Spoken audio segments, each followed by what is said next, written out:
E aí pessoal, tudo certo? Mais um vídeo aqui no canal no ar. Pré-jogo hoje de Santos e Ponte Preta, né? O Santos pega a Macaca amanhã na Vila Belmiro. Hoje é dia 29, claro, quinta-feira. O Santos joga amanhã, 30, sexta.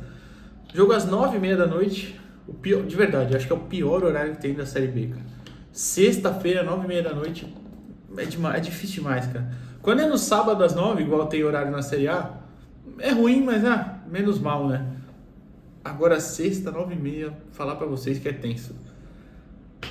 A gente ainda tem coletiva, por exemplo, sai de lá quase 1h da manhã, porque o jogo é 9h30, acaba umas 11h20, 11h30. Aí o técnico normalmente demora uns 20 minutos ali pra sair do vestiário. Aí até dar a coletiva e tal. Ih, nossa, contra o esporte foi longe. Mas enfim, vamos falar sobre essa partida que parece que tem mudanças, né? Já debatemos na live do trio de ontem e de hoje rapidamente, né? Mas parece que o time vai vir bem modificado e eu particularmente gostei, tá? Antes eu queria só falar duas coisas. Para quem é membro do canal, tem sempre vídeo novo para o Clube de Membros, tá toda semana, como prometido. E eu normalmente posto lá, tem uma playlist só para membros, Clube de Membros, acho que tá escrito. E eu sempre posto na comunidade também. Então, se você não acompanhou, se perdeu algum, vai lá ver. E como hoje dá 30 dias, eu acho, do último ciclo, né, de Clube de Membros, ainda estou entendendo mais ou menos como é que é. Apareceu para mim quem se tornou membros, quem foram os membros novos, né, dos últimos 30 dias e quem renovou.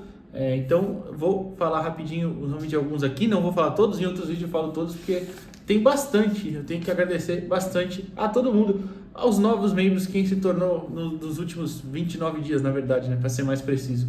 O Alejandro 840, o Igor P, o Guto, o Fábio Rodrigues, o Matheus Rocha, o Giovanni Freitas, o Zé Trevisan, o Cristiano Hart, se eu falei errado, me desculpa, a Gabi, Gabriela Brino, o Pedro Paiva, o Raul Tadeu. Raul, curiosamente, foi meu chefe. Grande abraço, Raul. Não sabia que você me assistia. Foi meu chefe em uma escola aqui em Santos, quando eu trabalhei lá. Enfim, um grande cara. Aos que continuaram membros, que renovaram os membros, né? O Pedro, é Pedro separado mesmo. O Gustavo Henrique Belfiore, o Igor Pelicano. Se eu não escrevi errado, minha letra é um horror também. O Arthur Miguel, o Lucas Musetti, o Gabriel Leite, o Jonas Augusto, Giovanna Sabatini, isso, desculpa, Guilherme Borba, Guilherme Guimarães, Carlos Roberto Silva, Rodolfo Vicentim, Bruno Esteves, Isnar Abrão, Karina Moura e o Rafael Silva. E como eu falei, tem bastante gente mais que renovou também. Nos próximos vídeos eu vou falando e agradecendo, tá? Muito obrigado a vocês todos que se tornam membros. Espero que vocês gostem do conteúdo lá do Clube de Membros. E se tem alguma sugestão, pode deixar lá nos comentários também, por favor, tá bom? Agora vamos falar de Santos e Ponte Preta na Vila Belmiro amanhã, repito, às 9h30 da noite. E o Santos deve ter mudanças, né? Primeiro, quem noticiou primeiro, eu vou até confirmar aqui rapidinho, mas foi o Wagner Frederico, se eu não estou enganado. O Wagner já publicou na segunda-feira, talvez, não, foi na terça, na terça-feira já publicou sobre essas mudanças, né? E foi ele mesmo, só para dar os créditos certinho. E eu acho bem interessante. É claro que tem alguns motivos, né, específicos para essas mudanças, mas enfim. Hoje teve a apresentação do Renan também. Hoje eu não fui, de verdade, eu achei que não ia ser... nem assisti ainda, para falar a verdade, eu assisti depois, mas eu achei que não seria tão interessante, não renderia muito conteúdo nem nada. Mas depois eu vou ler o que os sites publicaram, né, e depois assistir também. Mas, voltando à escalação, eu vou até colocar ela direta provável na tela e comentar em cima.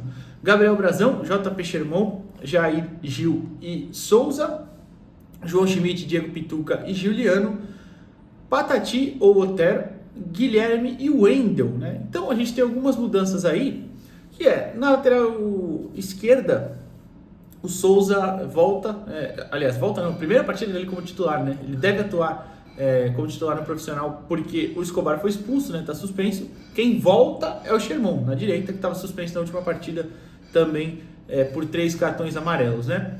A do Escobar é de expulsão direta, só para lembrar. Então, 2 laterais muito jovens, que até brinquei na live do trio, inclusive, somar a idade dos dois, dá 36 anos, os dois têm 18, o Gil tem 37, só o Gil é mais velho que os dois. Mas é bom, obviamente, ter um cara bem experiente ali com eles. E vamos ver, né? Tomara que dê certo. São 2 jogadores aí com passagens por seleção de base sub-17 e sub-20. Aliás, acho que o Souza ainda não chegou aí na sub-20, mas assim, tem muito talento, muito potencial. E na frente, o Wendel vai se manter no ataque, o Furt está fora da partida, tá? Não vai nem para o banco, no último jogo ele entrou no final, mas não vai nem para o banco porque tá com dores, né, no ombro e no pubis, aquele problema crônico que ele tem no pubis, tá com dor, não vai para a partida, né? Então o centroavante reserva deve ser o William Bigode para esse jogo, nada do Indy até agora, né? Então a gente ainda não sabe. E o Patati ou o Otero, porque o Otero realmente não fez uma boa partida, aliás eu já falei, para mim ele não faz uma boa partida já há alguns jogos, tá? Não tá bem mesmo. E o Patati pode ser opção, o Wagner colocou ele como titular. Aí outras apurações, por exemplo, o GE coloca o Otero, mas enfim, aí questão de apurações mesmo. Como eu estou falando da do Wagner, eu vou seguir o que o Wagner falou, então o Patati pela direita, tá? Acho que é uma escalação bem interessante, tá? Bem com capacidade de atacar com mais liberdade. Se o Carilli repetir o que ele falou, por exemplo, de segurar o Schmidt e o Sandri, igual ele fez contra o Amazonas, e liberar os alas, você vai ter dois alas com muito mais capacidade de atacar, muito mais talento do que foi no último jogo, que era Rodrigo Fernandes está lá emprestado, e o Escobar na esquerda. Então, me deixa animado isso daí, tá? Como eu disse, pelo menos deu uma expectativa de tentar algo diferente, né? Que as últimas atuações do Santos têm sido bem ruins, né? E só uma curiosidade rápida sobre ainda esse time titular. Um dos titulares vai ser o Juliano, claro, que voltou de lesão no último jogo, né? E é o maior vítima dele na temporada, né? A Ponte Preta, o GE até fez uma matéria sobre isso. Dos gols que ele marcou esse ano, ele já marcou 3 da Ponte Preta. Aliás, ele tem 7 gols no ano, 3 na Ponte Preta, quase metade, né? Ele fez no Paulista, ele faz 2 na vitória por 3-1, e na Série B ele fez 1 na vitória por 2-1 lá em Campinas, né? O 3-1 foi na Vila. Então, tomara aí que ele volte a fazer gols, né? Voltou da lesão agora, vale lembrar. Agora, sobre a Ponte Preta, nossa rival de amanhã, tem algumas coisas aí interessantes que dá pra gente se aproveitar, né? E eu já vou explicar também rapidamente. 2 principais, né? Na hora de defender, que eu vou falar, e uma na hora de atacar, que é bem... vale a pena ficar de olho, digamos assim, tá? Primeiro, vou falar rapidinho a provável escalação.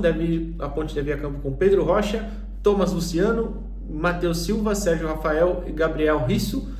No meio, o Castro e o Emerson Santos, Everton, o Elvis e o Gabriel Novaes. E na frente, o Gé, tá? Centroavante, que aí, se vocês lembram, ficou para vir pro Santos, o Santos queria, cedeu pressão de rede social, sei lá, eu não vejo. Aliás, o Gé é o artilheiro, se não estou enganado, com 6 gols, o artilheiro da Ponte Preta. O maior garçom é o Elvis, também com 4 assistências. Agora, 2 coisas aí que deu para reparar, que eu vou até tentar colocar em campinho para mostrar, né? Para não colocar lance, porque a gente coloca lance aí sempre toma desmonetização do vídeo, aí tem que tirar, é ruim, é complicado, infelizmente não dá sempre. O espaço, quando a Ponte Preta sai para o ataque, não tem uma transição defensiva tão rápida e acaba deixando um espaço, principalmente atrás dos volantes. E eu reparei isso, depois eu fui assistir algumas coletivas do Nelson Batista, em 2 delas ele reclamou disso, então é um problema recorrente. Acho que vale a pena o Santos ficar de olho aí.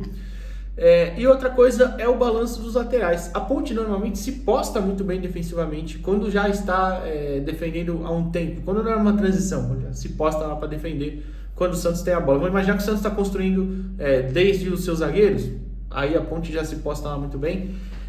Mas um problema que eles têm na hora de fazer o balanço para o outro lado, o lateral sempre está muito longe. E eu vou mostrar no campinho. Como vocês estão vendo agora, o lateral fecha muito perto da linha de zaga. Então, a gente, na hora de virar o jogo, o outro lateral não consegue chegar até o adversário. Então, talvez o Guilherme ou o próprio Patati tenham espaço para isso.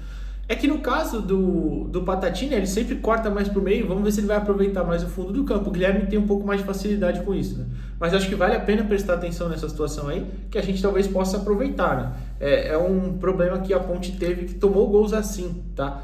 Na última partida, não, né, que foi contra o Operário, mas contra o Amazonas tomou, contra o Goiás, se não estou enganado, também tomou, enfim. E até já aproveitar e falar da sequência da Ponte Preta, que não vence já há 4 jogos, né? A gente também não vence há 3, né, se eu não estou enganado. Vou abrir até de novo aqui a nossa tabela, mas a Ponte não vence há 4, 2 derrotas e 2 empates. No último jogo perdeu para o Operário em casa, antes disso perdeu para o Amazonas fora, e antes 2 empates, um em casa contra o Goiás e um fora contra o Coritiba. E a última vitória foi contra o Avaí antes dessas partidas todas. A gente não vence há 3, né? Também não estamos muito longe, né? Vencemos o Paysandu, depois perdemos para o Avaí em casa, empatamos com o Guarani fora e com o Amazonas em casa, tá? Mas o técnico da Ponte é o Nelsinho Batista, né? Só para lembrar, eu citei aqui o Nelsinho antes, o Nelsinho bem experiente, 74 anos já o Nelsinho tem. Enfim, então acho que é um jogo que a gente tem totais condições de vencer, assim como era o Amazonas, assim como era o Guarani e o Avaí também. Mas no caso específico da Ponte, a fase nem é boa. Pelo menos do Avaí estava em recuperação, o Guarani também, e a Ponte nem isso, né? A Ponte tá mal, está em 13º, tá mal não tanto na tabela, né? O Guarani está muito pior na tabela, mas estava se recuperando nos últimos jogos, é isso que eu quero dizer.